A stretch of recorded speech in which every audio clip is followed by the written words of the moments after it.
A continuación tendremos el panel Mejoramiento de la competencia lectora y escritora en la educación preescolar, básica y media. Experiencias internacionales que van a cargo de la doctora Alba Espot i Faixa, directora general de Educación Infantil y Primaria de Cataluña, España. El doctor Juan José Mateo Sotero, consejero de Educación de la Junta de Castilla y León, España. El doctor Evelio Cabrejo Parra, vicepresidente de la Asociación ACCES, Acciones Culturales contra Exclusiones y Segregaciones, Observatorio de Lectura y Primera Infancia de París. Modera el panel el doctor Carlos Gaitán, decano académico de la Facultad de Educación, Pontificia Universidad Javeriana. Muy buenos días. Vamos a dar inicio al primer panel de la sesión de hoy, del día de hoy, sobre el mejoramiento de la competencia lectora y escritora en la educación preescolar, básica y media, experiencias internacionales. Vamos a escuchar entonces las 13 presentaciones que se anunciaron ahora. Cada una tendrá unos 15 a 20 minutos de duración. En esta ocasión no vamos a tener las preguntas del público, pero en la última parte de la sesión de hoy, en la parte de las conclusiones, tendremos ocasión de intercambiar nuestras opiniones, preguntas y comentarios sobre las presentaciones. Entonces, inicialmente, le damos la palabra a la doctora Alba Espot i Faixa. Muchas gracias, Carlos. Antes de empezar, querría agradecer la oportunidad que nos ha ofrecido la Fundación Santillana de poder estar aquí con ustedes y compartir nuestros propósitos, y nos llevaremos un gran recuerdo de los contrastes que hemos tenido en las presentaciones anteriores, y espero que las ideas que hoy les vamos a exponer y compartir con ustedes les sirvan también para su futuro trabajo. Señoras, señores, nosotros hoy vamos a exponer los ejes principales de trabajo de nuestro Departamento de Enseñanza para estos 4 últimos años. O sea, empezamos el año 2011 y vamos a continuar hasta el 2014. Nuestros objetivos principales son reducir a la mitad el fracaso escolar en 8 años y conseguir que cada centro sea un centro de calidad, haciendo una especial atención, sobre todo en la dotación de recursos humanos, en aquellos centros que presentan mayores dificultades para conseguir esta calidad. Nuestro marco de trabajo es nuestra propia Ley de Educación y nuestro objetivo principal es que ningún niño quede retrasado. Conseguir que todos los niños sigan el nivel que se les pide, reciban la atención que cada uno necesite de forma individualizada para alcanzar los objetivos fijados en cada curso. Nuestros referentes de trabajo son los siguientes: dibujar una escuela inclusiva para todos, respetar y poder recuperar todo aquello que podamos de la tradición pedagógica de Cataluña. Nuestro país tiene una gran tradición pedagógica y el camino que nos han trazado nuestros precursores tiene que ser una guía para el futuro. Es muy importante para nosotros, al diseñar nuestras líneas de trabajo, basarnos en evidencias probadas. Todo aquello que podamos tener una evaluación científica nos da mucha más seguridad. Queremos tener en cuenta los avances que ha hecho últimamente la neurociencia, que nos dan unas ideas avanzadas de las posibilidades de trabajo que tenemos con los niños y que mi compañero expuso brevemente ayer en su ponencia, en el sentido de que hemos descubierto y vamos asegurando que en las primeras edades nosotros podemos poner unas bases muy sólidas para el futuro. Queremos plantear nuevas visiones y abordajes de los trastornos de aprendizaje, y al hablar de trastornos de aprendizaje nos referimos a trastornos profundos, discapacidades, pero también a dificultades de aprendizaje. Luego, más adelante, les voy a ir explicando y especificando qué entendemos por trastornos de aprendizaje. Y también priorizamos la resolución de los problemas de conducta. Queremos poner una atención especial en los niños que presentan altas capacidades y aumentar la participación de las familias en el proceso educativo. Para ello nos vamos a fundamentar en el currículum y en la identificación de los aprendizajes clave. Queremos que el currículum sea un currículum que no sea excesivo en contenidos, que esté bien secuenciado y que disponga de buenos materiales de apoyo, que el maestro tenga claro aquello que debe trabajar y quiere trabajar. También queremos que los maestros identifiquen los aprendizajes claves, sobre todo en la educación infantil y en la primaria.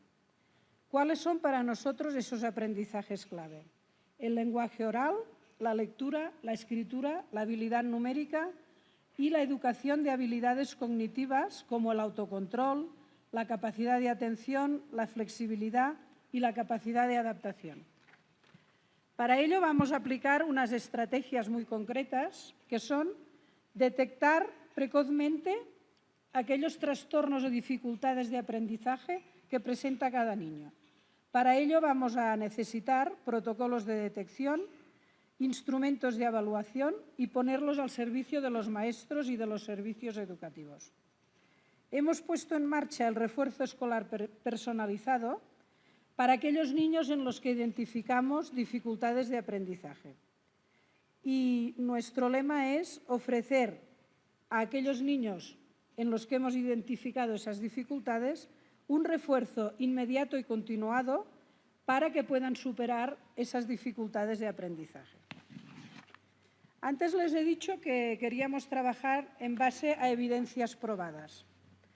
Yo quería decirles que en Barcelona pusimos en marcha el primer Instituto de Psicología Aplicada el año 1920, lo puso en marcha la Mancomunitat de Cataluña y uno de los psicólogos más destacados fue Eladi Homs, que trabajó conjuntamente y codo a codo con el Instituto de Ginebra.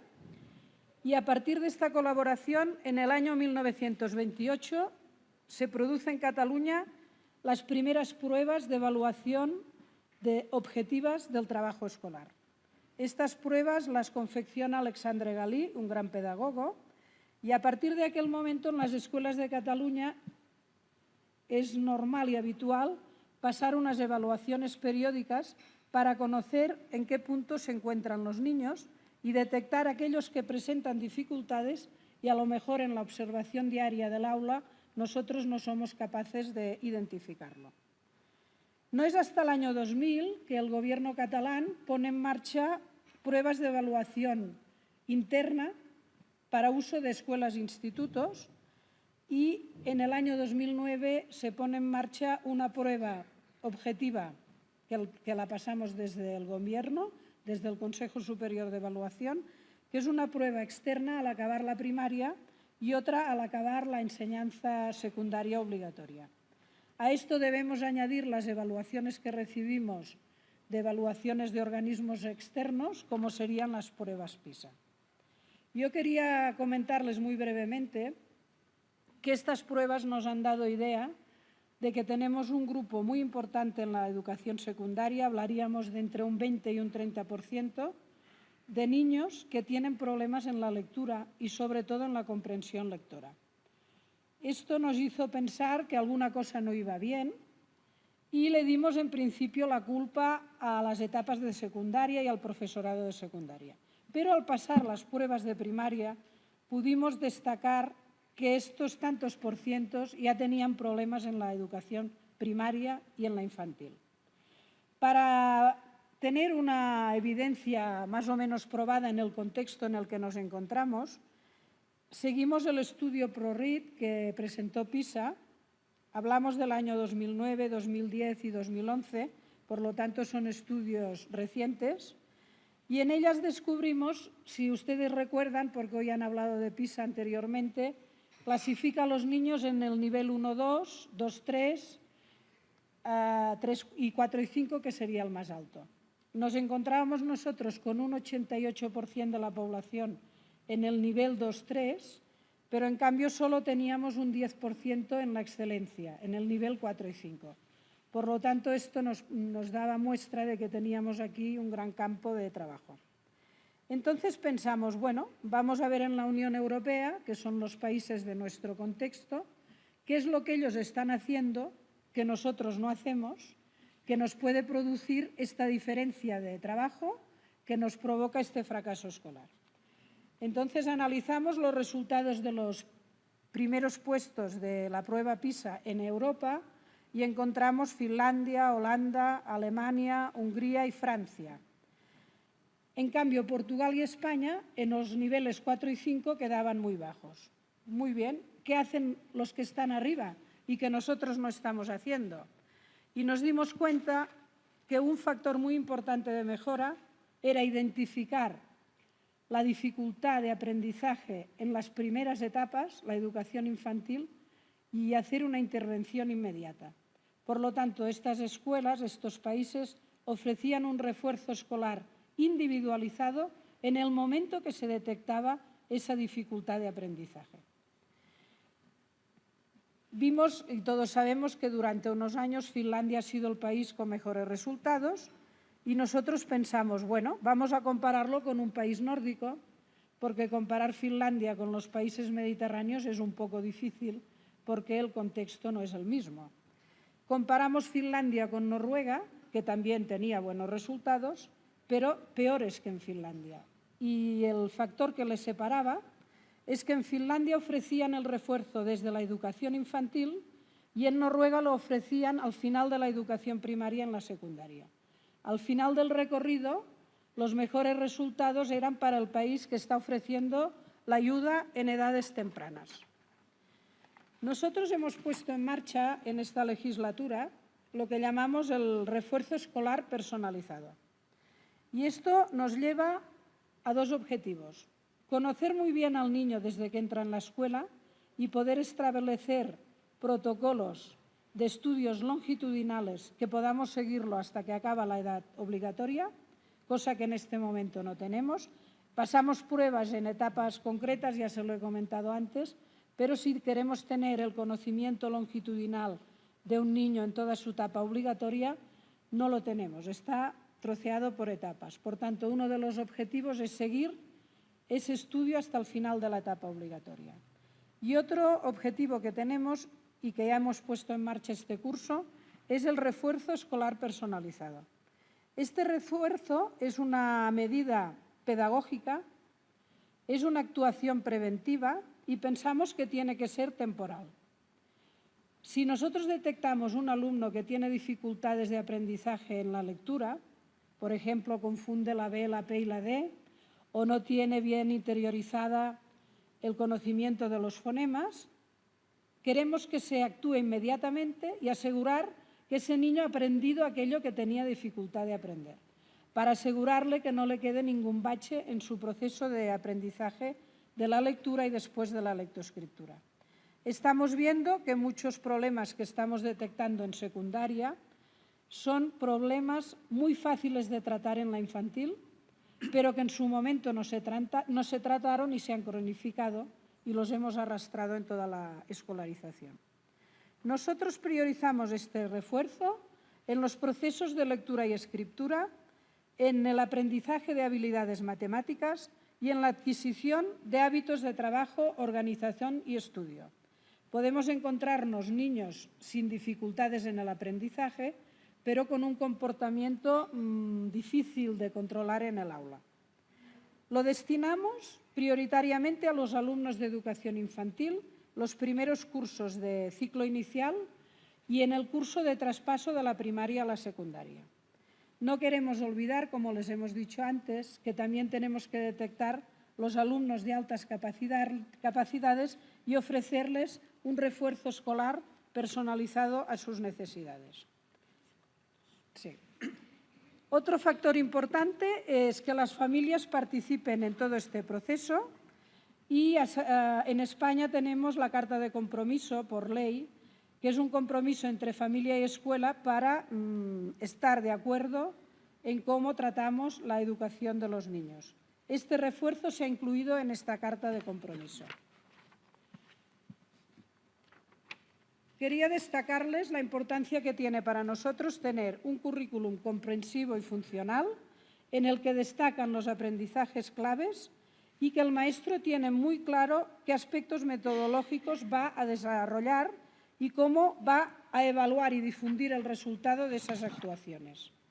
Para ello tenemos que trabajar y producir instrumentos, metodologías, materiales y protocolos de detección y evaluación.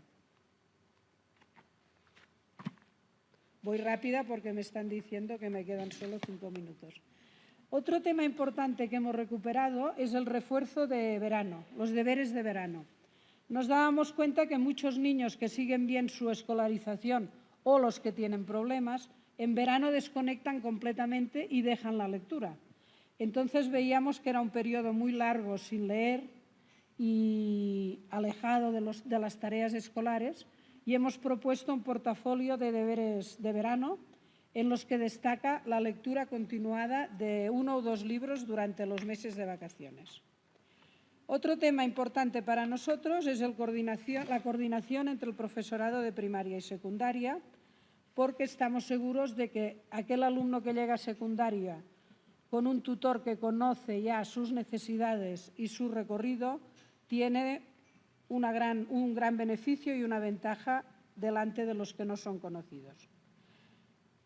Creemos que la formación permanente del profesorado promueve el éxito y para ello nosotros hemos priorizado los siguientes objetivos de formación: detección precoz, comprensión y expresión oral y escrita, modelo de escuela inclusiva, refuerzo de la tutoría y la orientación, actualización científica y didáctica de nuestros maestros, el dominio de lenguas extranjeras y la calidad de los directores de centros.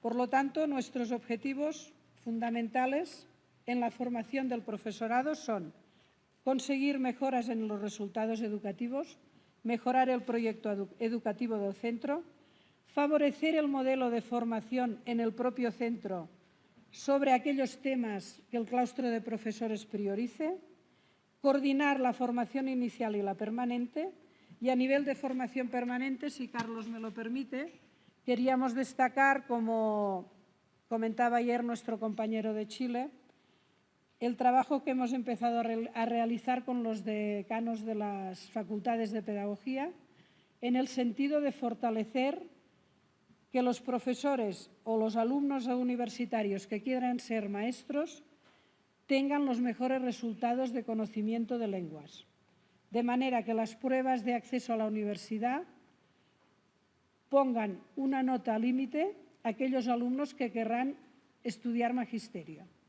Y de la misma forma nosotros también fortaleceremos las exigencias para aquellos maestros que quieren ser funcionarios en la entrada al sistema y para aquellos maestros que entren de sustitutos interinos, exigiendo un conocimiento de lengua que en este momento en nuestro país es un poco deficitario. Gracias por su atención y hasta luego.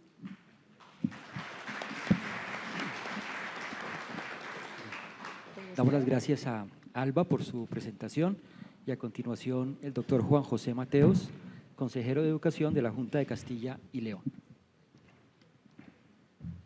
Muchas gracias.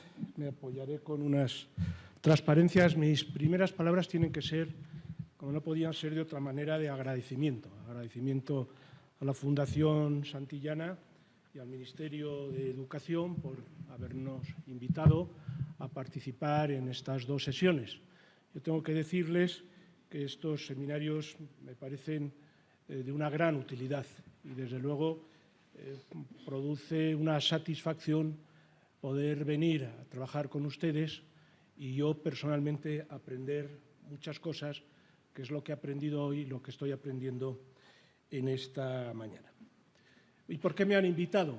Pues me han invitado, yo creo que por una razón fundamental, porque Castilla y León es una comunidad de España, del Reino de España, que tiene un tamaño grande como región, es la más grande de Europa, teniendo en cuenta el tamaño que es Europa, que tiene una población de 2,5 millones, por lo tanto tiene una despoblación importante, que tiene 2.000 municipios y de esos 2.000 municipios, pues el 20% tiene menos de 100 habitantes.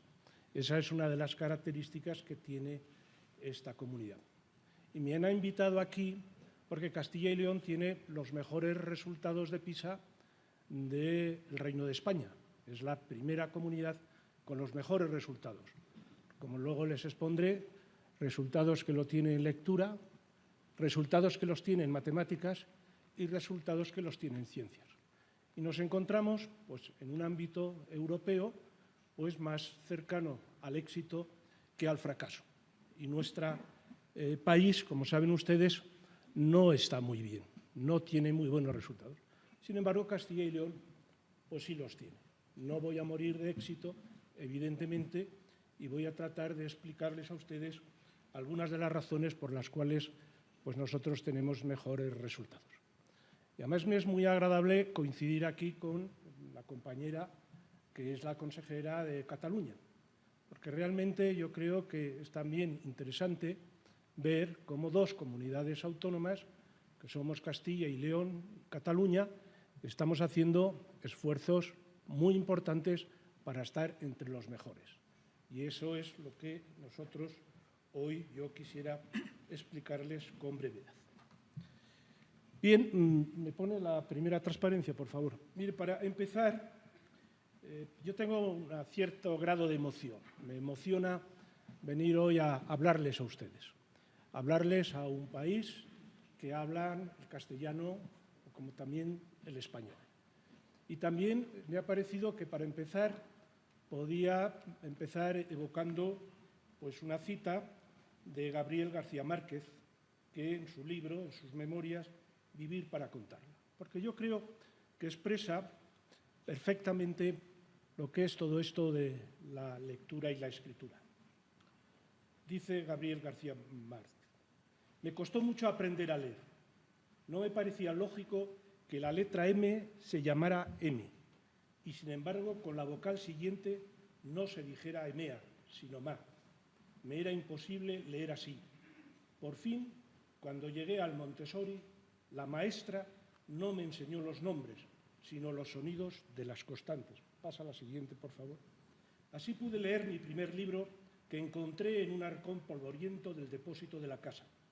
Estaba descosido e incompleto, pero me absorbió de un modo tan intenso que el novio de Sara soltó al pasar una premonición aterradora. Carajo, este niño va a ser escritor. La siguiente, por favor. Bien, yo creo que ahí expresa los tres aspectos claves de la cuestión que nos ocupa. La importancia del desarrollo adecuado de la competencia lectora, la lectura como un fenómeno que absorbe y enajena al lector hasta el punto, por ejemplo, de transportarlo al territorio de la ficción, la lectura como estadio previo a la escritura, de tal modo que el dominio de aquella facilita el de esta.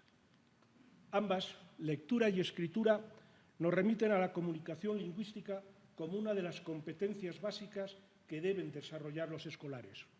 Una competencia que se refiere a la utilización del lenguaje como instrumento de comunicación oral y escrita, de representación, interpretación y comprensión de la realidad, de construcción y comunicación del conocimiento, de organización y autorregulación del pensamiento, las emociones y la conducta.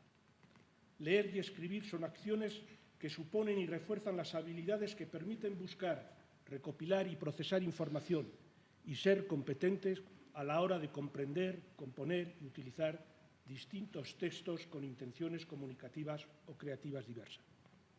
Bien, la lectura facilita la interpretación y comprensión del código que permite hacer uso de la lengua escrita y es además una fuente de placer. Ayer nos lo enseñaban varias veces los comunicantes, la importancia que tiene aprender a leer con placer, de descubrir otros entornos, idiomas y culturas, de fantasía y de saber, todo lo cual contribuye a su vez a conservar y mejorar la competencia comunicativa. Disponer de esa competencia supone además tener conciencia de las convicciones sociales, de los valores y de los aspectos culturales y de la versatilidad del lenguaje, en función del contexto y de la intención comunicativa. El alumnado debe adquirir durante su etapa escolar de competencia lectora suficiente para comprender cualquier tipo de texto adecuado a su edad. De lo contrario, estará abocado al fracaso escolar al verse privado de la llave que le franquea el acceso al conocimiento. Por ello, ha de plantearse el fomento de la lectura y la comprensión lectora no como una actividad correspondiente a un área específica, sino desde todas ellas, con textos específicos de cada una y al mismo tiempo ha de considerarse como una inversión a corto, medio y largo plazo, como un gran esfuerzo que debemos dedicar a comprender mejor los conceptos y sus relaciones. Bien, en Castilla y León, está bien, sabedores de la trascendencia que tiene el proceso formativo, hemos impulsado las áreas instrumentales como un elemento estratégico de nuestro sistema educativo.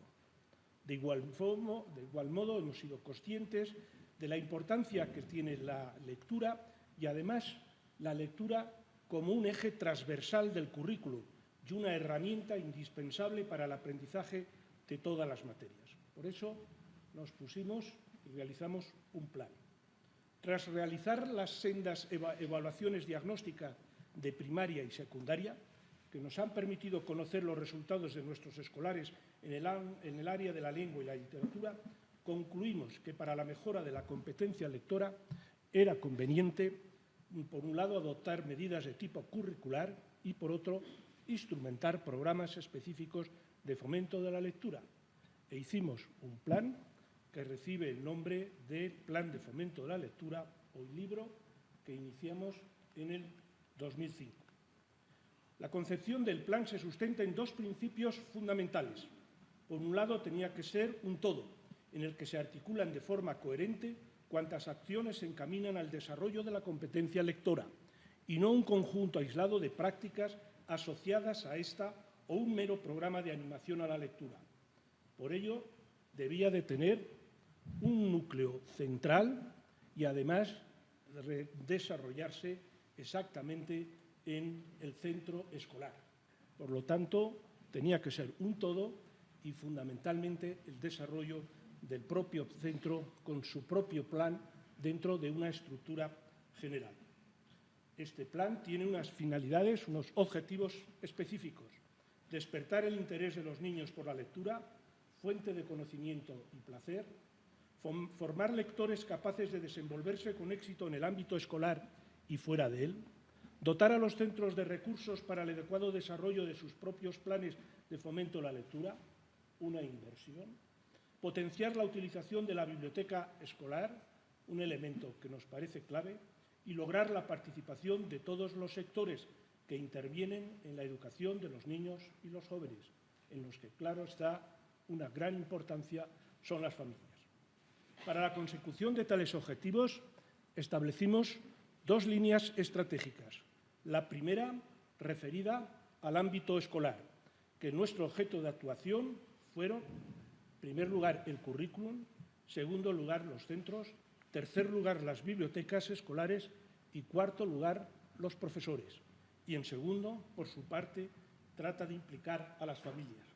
Y qué mejor ejemplo que lo que les voy a leer de un autor, de un escritor castellano de Valladolid, que es Gustavo Martín Garzo, que en sus instrucciones para enseñar a un niño a leer escribía: pero lo más importante es que el niño vea a sus padres leer.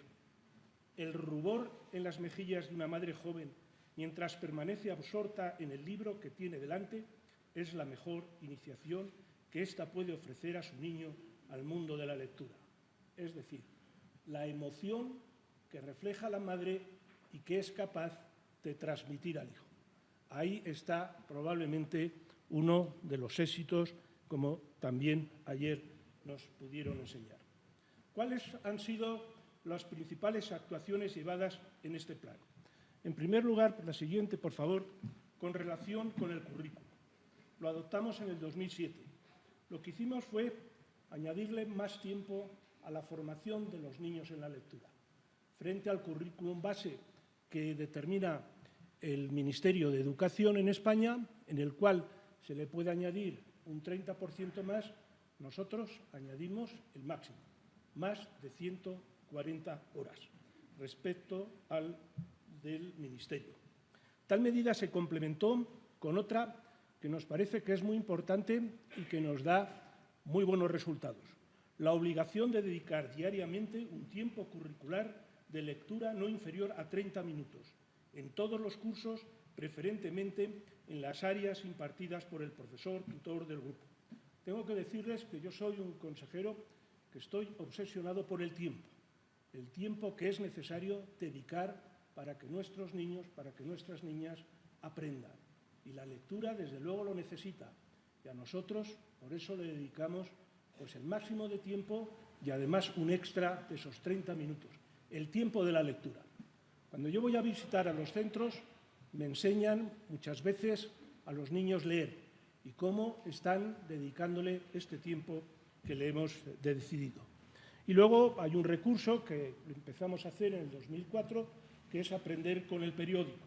Nos parecía que era una fórmula, un material didáctico que es interesante. Además conseguimos otro hecho que también es importante, que los periodistas, los directores, pues fueran a nuestros coles y compartieran con los niños pues, el aprendizaje de la lectura. Es un método que a nosotros también pues, nos ha producido buenos resultados.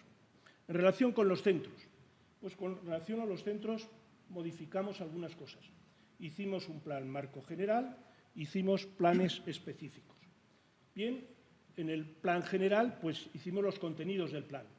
Justificación, objetivos específicos a compartir, actividades relevantes, cómo se utiliza la biblioteca escolar, cómo se pueden hacer distintas estrategias y cómo se puede colaborar con las familias. Y siempre seguimiento y evaluación. En segundo lugar, la coordinación en el centro. Yo creo que esto tiene interés. En cada centro se constituye un equipo. También estoy obsesionado por la educación en equipo. Yo creo que es un elemento que es clave, que no vaya cada uno por su lado, sino que realmente todos vayan con unos objetivos concretos. Y en ese equipo el director nombra un coordinador, que es el coordinador de la lectura. Él es encargado de desarrollar en cada centro todo el plan de la lectura que está en el contexto que les estoy diciendo. Y este coordinador, además, participa en una comisión provincial de coordinación. La Comunidad de Castilla y León tiene 9 provincias, por ejemplo, Salamanca es una de ellas, y este coordinador participa con todos los coordinadores de todos los centros una vez al mes, pues viendo cómo está desarrollándose el plan, cuáles son las dificultades y también proponiendo soluciones. Y además son los encargados de hacer el seguimiento y evaluación.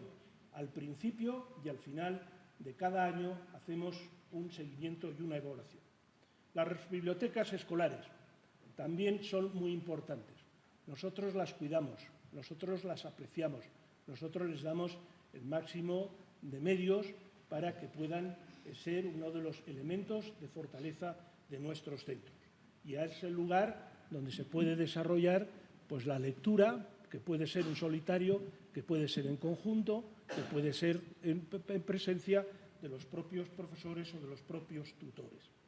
Y así establecemos una red de bibliotecas escolares utilizando fundamentalmente pues, la red de Internet y, por lo tanto, ayudamos a configurar una red muy importante en una región tan extensa como las nuestras. Hacen proyecto de Leemos Juntos y con esto colaboramos con las diputaciones y los ayuntamientos. Así el Bibliobús, pues, que es un autobús que lleva una biblioteca, pues está conexionada con la propia biblioteca del centro y son los tutores, los profesores, los que les indican qué son los libros que deben de recoger los niños. Y para que lean en familia hacemos algo que también vi que hacían ustedes aquí, que nosotros lo llamamos una mochila, en el cual pues, les indican a las familias qué tipo de libros deben de recoger y qué tiempo para cada 15 días o cada mes puedan modificarse. Hacemos las bibliotecas escolares móviles. Cada centro pues, tiene unos pequeños artilugios, que no es ni más ni menos que un carrito, en el cual se ponen los libros, los cuentos que tienen que tener los niños y los van pasando por las distintas clases. Y hacemos varias convocatorias para proyectos para mejora e impulso de las bibliotecas. Por ejemplo, en el 2011, 261 centros colaboraron. Y luego hay un grupo colaborativo de fomento de la lectura de bibliotecas escolares en los cuales participan mucho los tutores, los niños y los padres. Quedan 5 minutos. Muy bien, como dotación, pues por favor, la siguiente, pues una dotación de 60.000, el primer año de vigencia, de 60.000 ejemplares, como un ejemplo. El profesorado, para nosotros de gran importancia. Hoy se ha dicho aquí, probablemente no se puede mejorar si no se mejora la formación del profesorado. Por eso nosotros hacemos un gran esfuerzo. organizamos actividades formativas con ellos. Les ponemos en relación del centro de formación del profesorado que tiene la comunidad y luego hacen actividades en el centro. Y ahí tienen ustedes algunos de los datos. Pasa a la siguiente, por favor, del número de actividades que hemos desarrollado. Y, por último, la relación con las familias.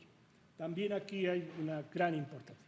La familia de Castilla y León es una familia muy tradicional, que responde muy bien a los estímulos que se hacen desde los centros educativos. Y esa unión que se establece entre el centro y la propia familia es una de las razones de los resultados que tiene nuestra comunidad. Y eso lo cuidamos con unos planes específicos, con una serie de conferencias que desarrollamos en todos los años y que es dentro de un concepto que llamamos leer es posible y necesario. Pasa a la siguiente, por favor. Algunos datos que tienen ustedes ahí. Los centros participantes, todos los centros públicos, 892, una gran parte de los centros concertados, el número de alumnos 227.000, 168.000 de primaria, los de secundaria y una inversión aproximadamente de 5,5 millones de euros. Bueno, y después de hacer todo esto, la pregunta es, ¿que lo hacemos bien? Pasa a la siguiente, por favor. ¿Leen mejor nuestros escolares? Pues qué mejor que recurrir a las evaluaciones, por favor. Así, en la evaluación general de diagnóstico, llevada por el Ministerio en el 2009, y con los alumnos de cuarto de primaria, ¿qué es lo que nos dice?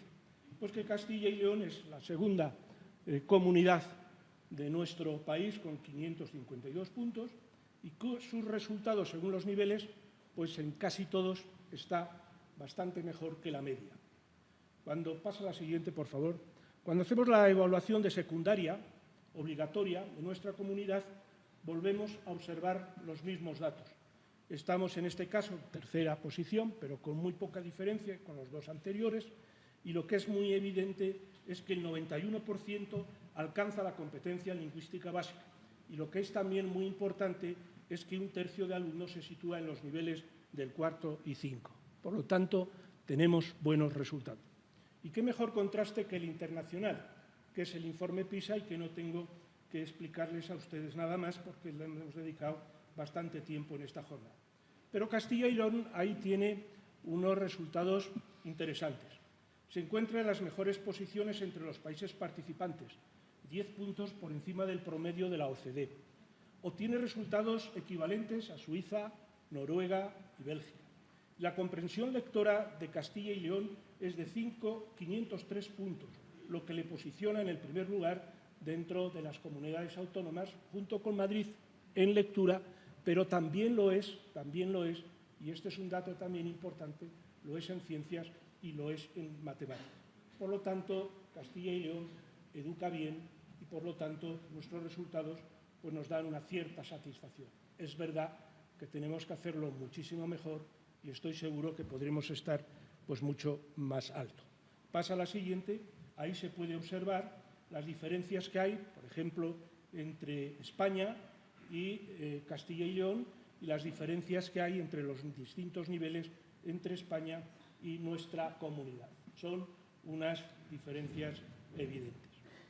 Bien, para terminar, decirles a ustedes que la intención, lo que queremos, nuestro trabajo, es mejorarlo y hacerlo mejor. Por eso tenemos objetivos ambiciosos.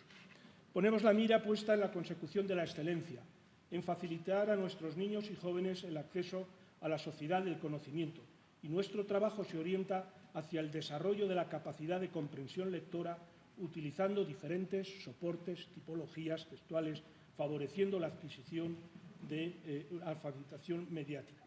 Por ello, nos proponemos aumentar la experiencia y buenas prácticas sobre la aplicación de las TIC en el fomento de la lectura y la comprensión lectora para el desarrollo de las competencias básicas, especialmente a la competencia lingüística, e incentivaremos las iniciativas innovadoras de aplicación de las TIC al mundo del libro y la lectura, la escritura y la comunicación oral, fomentando el uso de las plataformas y recursos TIC en línea.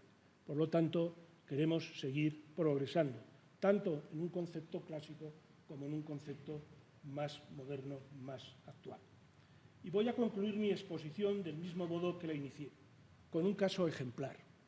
Es la figura de un niño, sí, está bien, es la figura de un niño perteneciente a una familia extremadamente humilde en un barrio marginal de la ciudad de Argel, allá por los años 20 del pasado siglo.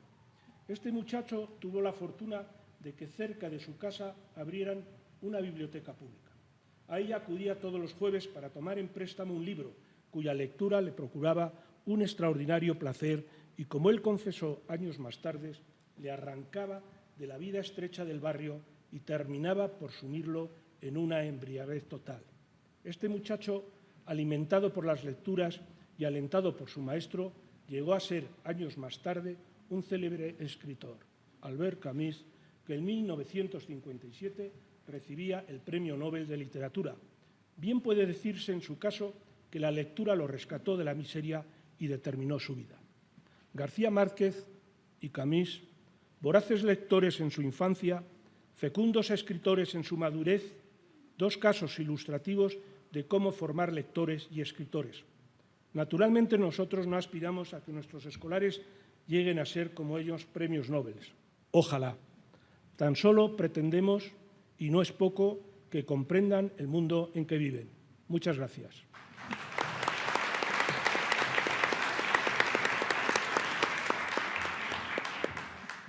Damos las gracias al doctor Juan José Mateos por su presentación y para terminar este panel vamos a darle la palabra al doctor Evelio Cabrejo.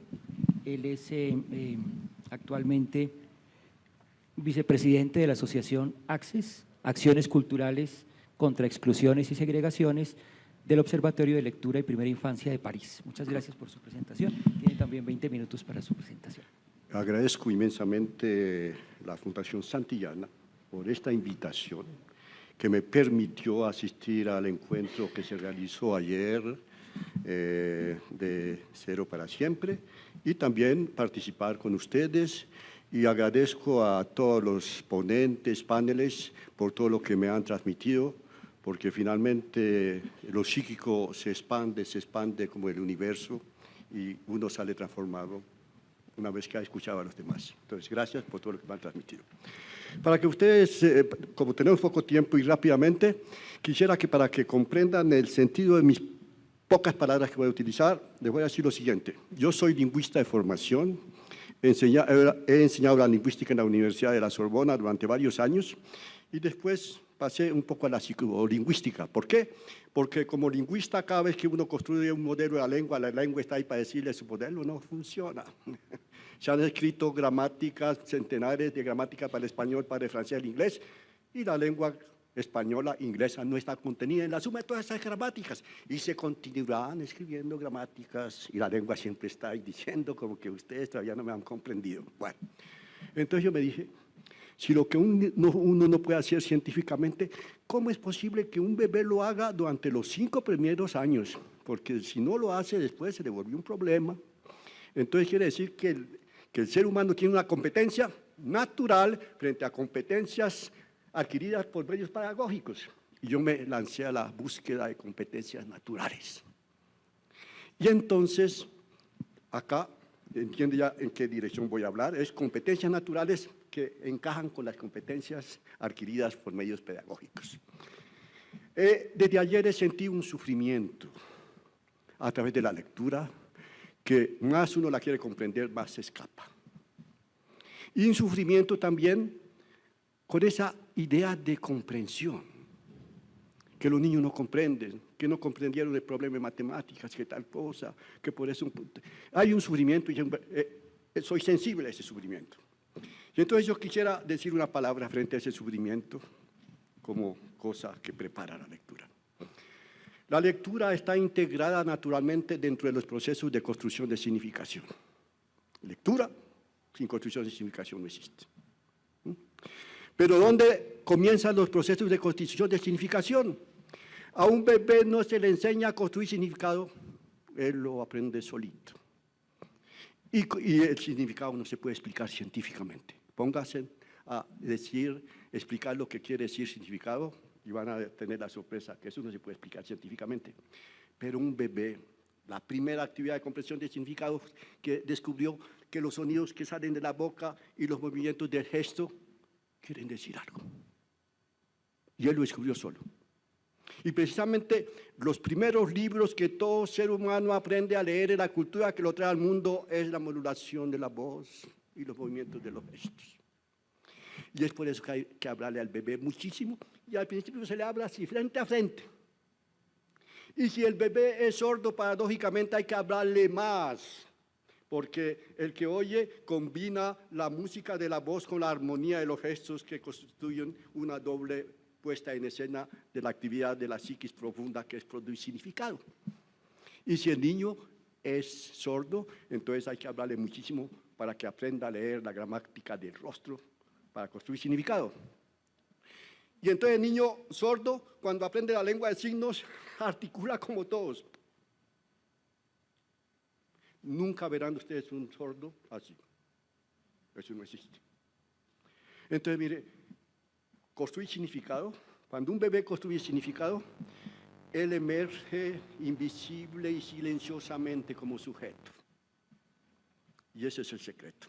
Cada vez que construimos un significado, ejercemos simbólica e invisiblemente como sujetos. Eso es difícil de explicar. Como esa competencia existe, entonces hay que darle la posibilidad a los niños de construir significados, la lengua y la vida cotidiana, la lengua, los textos de la literatura, etcétera, etcétera. Construyan significado. Y por eso nosotros, en París, en nuestro observatorio, la primera consigna que damos a las lectoras únicamente es nunca le pidan un resumen a los niños. Pero cuando se manifiesten, hagan una fiesta narcisista. ¡Qué bonito! Haga, ¿no? Y precisamente porque es muy importante. El bebé empieza a comprender todo eso y después cuando él empieza a balbucear y dice ta, ta, ta, ta. Pero si hay una persona generosa y dice también tata, el tata del bebé, el tata de la mamá, el tata del bebé, el tata de mamá, y se crea un diálogo silábico. Imitar el balbuceo del bebé no es un inventarismo, es precisamente reconocer que ese bebé produjo algo y yo le envío un eco de su propia actividad psíquica, es decir, yo le digo lo que estás haciendo es bonito, me interesa y te envío un espejo de lo que eres. Y ahí el bebé encuentra placer. El bebé va a encontrar placer, es decir, que el placer que siente el otro le transmite el placer de pensar, porque ama lo que el otro ama y se interioriza ese amor. Se necesita del humano para construir lo humano. Y es en ese proceso que yo quiero integrar la lectura. La lectura, propiedad de construcción de significado profundo, muy difícil de explicar. Pero la lectura en alta voz, la lectura es una propiedad del lenguaje. Una de las propiedades del lenguaje. Y la lectura en alta voz es una doble propiedad del lenguaje porque hay un viaje permanente de la lengua oral a la lengua escrita y de la partitura del texto a la música de la voz. Y ese es el misterio de la lectura alta voz que traté de explicarles ayer en la ponencia. Pero no voy a repetir lo que dije ayer. Lo que quiero decir es que desde los griegos hubo una excitación y los griegos habían pensado, ¿el lenguaje es una forma o es una energía? ¿Es un proceso o es una forma? Pero como ya se dieron cuenta que era tan difícil de explicar los procesos de significación, decidieron que era una forma. Y desde entonces todos los análisis gramaticales son formales. La tradición grecolatina, china, árabe, son tradiciones formales. Entonces yo como lingüista he ganado mi vida efectivamente y mucho placer intelectual y teórico construyendo sistemas formales, pero también siento mucho placer tratando de explicar lo que está más allá de las palabras. Y eso es lo que quisiera hacer, porque finalmente, ¿qué se pasa? Imagínense que ustedes escuchen aquí una lengua bien rara, una lengua de Amazonas, que nunca se ha escuchado. Entonces ustedes oyen un ruidito, y no comprenden nada. Pero ahorita que estoy hablando esta lengua que compartimos, ustedes tienen la impresión que yo les estoy dando las palabras. No es cierto. Lo que llega al oído es una onda acústica, pero nosotros interiorizamos una serie de notas musicales. Para mí las palabras, desde ese punto de vista, son notas musicales compartidas socialmente, y son ustedes los que construyen las palabras porque tienen un léxico mental. Si no hay léxico mental, no se puede hacer nada. Y entonces voy a explicarles cómo es que la lectura pone en movimiento el léxico mental. La primera imagen de Cabrejo, por favor. La primera, esta. Nosotros, los gramáticos o lingüistas, somos responsables de algo que nos impiden a veces de trabajar en buenas condiciones, pero no critico nada, es decir, ¿qué es una palabra? Una palabra, si uno va a un diccionario, el lingüista suizo ya nos enseñó que había el significante y el significado. Y los diccionarios antes hacían eso, ¿no? Hay un sonidito y se le pone un concepto, algo así, ¿no? Finalmente, sí, eso, en verdad, hace parte de la cosa, pero es mucho más complejo que eso. Una palabra es una cajita musical, eso los niños lo entienden. Es una cajita musical en la cual se están metiendo propiedades del mundo referencial, del mundo social y del mundo psíquico. Una palabra es que yo me pongo a jugar con palabritas y los niños, le digo la palabra bosque, la condición es, usted dice algo apenas escuche la palabra, pero el otro dice algo teniendo en cuenta lo que el otro dijo sin repetir. Entonces hay un niño que dice, bosque, bosque, donde hay árboles, perfecto. El otro ya empieza a rascarse la cabeza porque bosque, bosque, para coger hojitas, ¿por qué no? Bosque, bosque, para pasear, posible en las prácticas de las familias se pasean en los bosques. Bosque, bosque, se oye mucho ruido. Bueno, y otros empiezan a transformarse poéticos, bosque, bosques, para que los pajaritos se puedan esconder. Bueno, empezamos con bosque y no terminamos. Imagínense si nosotros nos pusiéramos a hacer ese ejercicio acá, la palabra bosque se conforme esta nota musical, esta cajita sonora, y nunca se llena finalmente. Cada uno la llena según la edad. Un señor perdió su carro hace poco y dijo, pues recuperé el coche, pero el tablero de bord en francés estaba completamente roto. Y el hijo le dijo, ¿qué es que ese tablero de bord? ¿Qué es tablero de bord? No sabía todavía, es una propiedad del coche que no la había. Pero saber que tiene un motor, eso sí lo sabía, que tiene un cofre, lo sabía, que tiene llantas, lo sabía, que tiene pito, lo sabía. Pero posiblemente no sabe que tiene bujías, no sabe que es de gasolina o de eléctrico, etc. Es decir, el léxico es la experiencia humana a medida que la humanidad viaja a través del tiempo. Y entonces, en el cerebro, ¿qué es lo que hay? Una palabra es un conjunto de propiedades. Y tenemos este ejemplo que es muy americano. Yo tenía uno del francés, pero se me quedó en otro sitio. Entonces, entonces ustedes ya lo entendieron, ¿no? No necesito explicar nada. Bueno, en inglés es free calle. En la calle envía a vehículo, a coche, a ambulancia, etcétera, etcétera. Bueno, y todo, es decir, es una especie de red. Perdón. Oye. Se me fue la palabra. Bueno, entonces, esto es muy simple, ya lo entendieron, es decir, que hay una nota musical compartida socialmente y esa nota musical empieza a enviar a otras notas musicales, que calle, pues la calle en la calle hay carros, en las calles hay, ambulancias, tal cosa. Bueno, si ustedes se ponen a asociar todo lo que está relacionado con la calle, y lo pueden hacer con los niños, eso se transforma en algo interminable, y nuevas cosas, nuevos conocimientos llegan. Entonces las palabras es algo que nunca se puede llenar desde el punto cognitivo, y según la edad se van metiendo. Y los niños comprenden, tú eres también una nota musical. Y en esa nota musical tú vas a dejar lo que quieras, juega.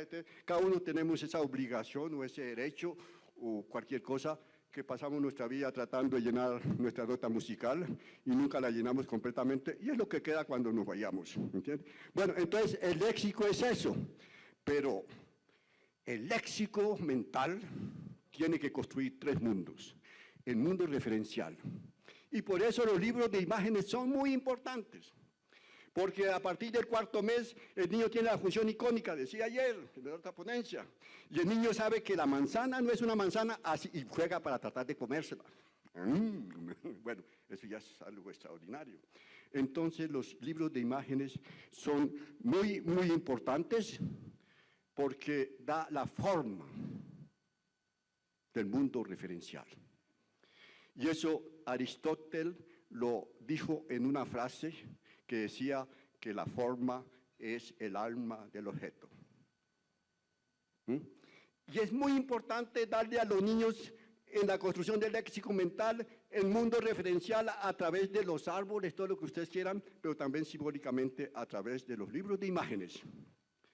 Porque ese mundo que tiene formas necesita combinarse con un viaje mucho más abstracto, que hay cajas musicales que no tienen forma.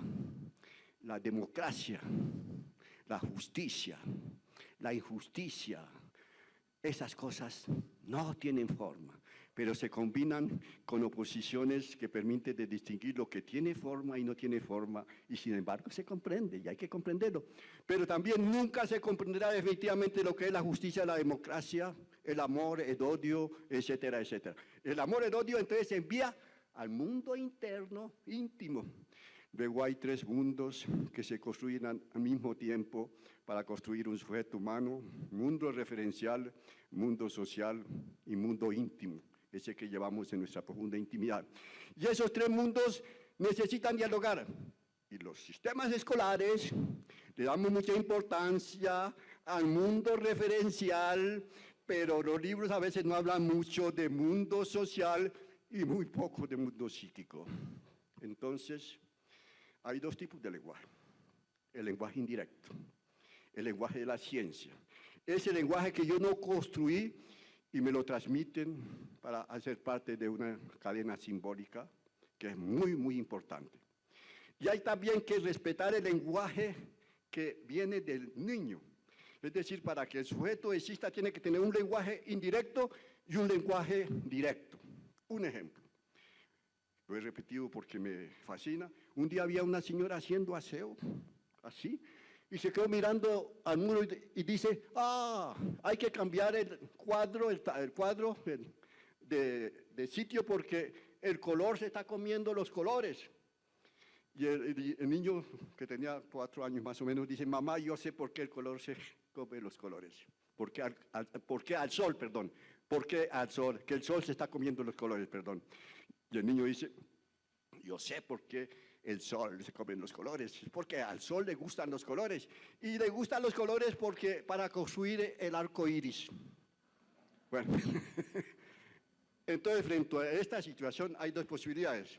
Hay una madre generosa y dice: qué cosa tan linda lo que tú acabas de decir, pero es muy bonito. Es decir, se le reconoce esa actividad que no es discurso indirecto y que el niño salió de ahí, es decir, salió como fuente de lenguaje.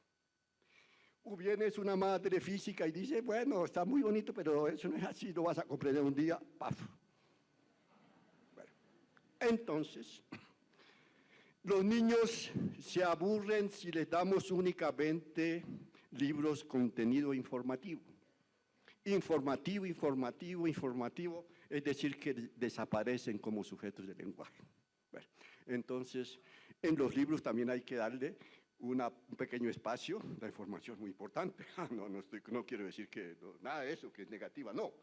Lo que quiero decir es que hay que hacer pequeñas ensaladitas. El informativo, el social y el psíquico. Si no nombramos el psíquico, somos analfabetas de nosotros mismos. ¿A qué bueno aprender a leer? Pero entonces, en la lectura tiene que haber esas tres cosas. Y tener placer, si no hay lectura en el mundo psíquico, no puede haber placer de la lectura. Y entonces es a través del placer, de ese movimiento, cuando el presidente Belisario Betancur decía que, citando a Borges, la biblioteca en el cielo. Entonces yo pensé inmediatamente en la biblioteca celeste, tal cosa, y me vino la imagen del cielo que yo tenía cuando estaba niño, que era una cosa donde uno no sufría nada, que estaba contento todo el tiempo. Entonces yo me decía: la plenitud del placer psíquico, ese que va más allá del placer corporal y se vive con una intensidad profunda. Ese es el cielo. Esa es la lectura. La lectura es un placer psíquico. Y una vez que se tiene placer psíquico, después se encuentra placer en la información, en la ciencia, en la cuestión, ¿verdad? Y démosles esos 3 léxicos a los niños. Y otra cosa que quisiera decir, un ejemplo de competencia. A un bebé no se necesita aprenderle a hablar, todo lo que hay que hacer es hablarle, y él hace su trabajo. Perdón, que me estoy abusando del tiempo. Un ejemplo. Una vez estaba en una clase de primaria, en Francia, viendo cómo era que los niños hablaban entre ellos, cómo era la agresividad o la afectividad, todo. Hay un observador, lingüista un poco ingenuo, y entonces encontré unos niños en las recreaciones, unos niños que decían que haciendo competencia el que sabía contar más. Esto es para una cuestión de competencia matemática. Y entonces uno decía, yo sé contar 1, 2, 3, yo sé contar hasta 1000, 1, 2, 3, 1000. Y el otro decía, no, yo sé contar hasta 20, 1, 2, 3, 20. Pero bueno, cada uno tenía su escala y cada uno se consideraba el más fuerte. Y ese era un juego. Observen los niños, empiezan a decir 1, 2, 3, 10. ¿No? Después se escapa y no. Y entonces había uno ya más grande y que se quedó mirándolo y se empezó a burlar de ellos y les dice, mire, usted puede poder a contar todos los que están en la clase y eso no se acaba nunca. Usted puede pasar toda la vida a contar y eso no se acaba nunca. Entonces, este niño había descubierto el infinito. Pero el infinito no se puede explicar matemáticamente. El infinito es un operador que permite las matemáticas. Si se suprime el infinito, no hay matemáticas. Pero no se puede explicar el infinito. El infinito aparece después como un símbolo que quiere decir que eso no se termina nunca. Y nada se podría hacer si no hay infinito, el computador no existiría, etcétera, porque hay que pararlo en un momento dado para que dé una vuelta o continúe. Entonces yo diría que si ustedes quieren que los niños tengan problemas con la matemática, hay que saber si ya descubrieron esa categoría rara que ya Kant hablaba, el infinito.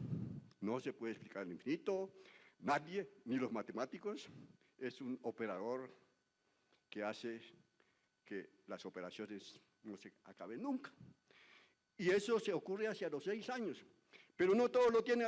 Se podría hacer un ejercicio, saber si los niños ya, eso nos enseña, es una propiedad del espíritu, y después se alimenta con competencias profesionales, aprender a hacer operaciones, etcétera, etcétera. Entonces ahí hay una competencia natural que hace posible una competencia profesional. Alimentemos, asegurémonos que las competencias naturales están bien alimentadas para que las profesionales se hagan con placer. Gracias.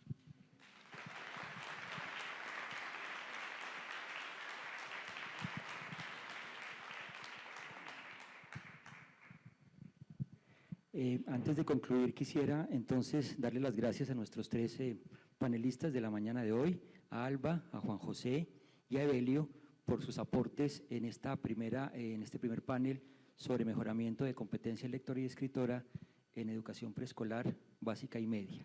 Me parece que hemos tenido unas presentaciones muy variadas y ricas en elementos. Quisiera destacar en primer lugar, tal vez empezar por lo último, la importancia de considerar en estos temas la génesis del lenguaje en el niño, el lenguaje como una competencia natural y la importancia que tiene la construcción de significados para la emergencia del sujeto. La lectura de alguna manera es un refuerzo y un complemento importante de esos procesos de habla. Como ha indicado el profesor Cabrejo, cuando el niño nace del vientre, en el sentido biológico de la madre, después entra al vientre de la lengua y esa es una tarea que le queda abierta para todo su desarrollo futuro. En segundo lugar, hemos recogido aportes muy valiosos a partir de la preocupación de los ponentes por la situación de la lectura y la escritura en niños y jóvenes, tanto en contextos formales como en contextos no formales. Para determinar estas situaciones iniciales han sido importantes evaluaciones diagnósticas a las cuales se han referido los ponentes, tanto evaluaciones nacionales como internacionales. En tercer lugar, para el trabajo sobre estas situaciones de lectura y escritura ha sido muy importante el apoyo en perspectivas teóricas, la neurolingüística, las ciencias del lenguaje, la literatura, como marcos de referencia importantes para sustentar acciones educativas y pedagógicas concretas. En cuarto lugar, hemos recibido una gran sugerencias en torno a estrategias que tienen que ver con muchos componentes del proceso educativo, con el aspecto curricular, con el rol de los maestros, con las didácticas específicas para leer, para escribir, el papel de las bibliotecas escolares, las redes de bibliotecas, el trabajo en equipos y el apoyo tan importante de los contextos familiares. Finalmente, quiero destacar también que los ponentes han insistido en la necesidad permanente de estar evaluando estos resultados y estas estrategias para ir garantizando mejores lectores y mejores escritores. Tal vez esta tarde, en la presentación de las conclusiones, tendremos oportunidad de ampliar algunas de estas cosas y sobre todo preguntarnos también desde nuestro contexto cuáles serían los aportes específicos que estas importantes experiencias internacionales tienen para aportarnos a nosotros, todos muy comprometidos y preocupados por la lectura y escritura de nuestros niños y jóvenes. Nuevamente, gracias a nuestros ponentes y ahora creo que viene el receso para el almuerzo del mediodía. Muchas gracias.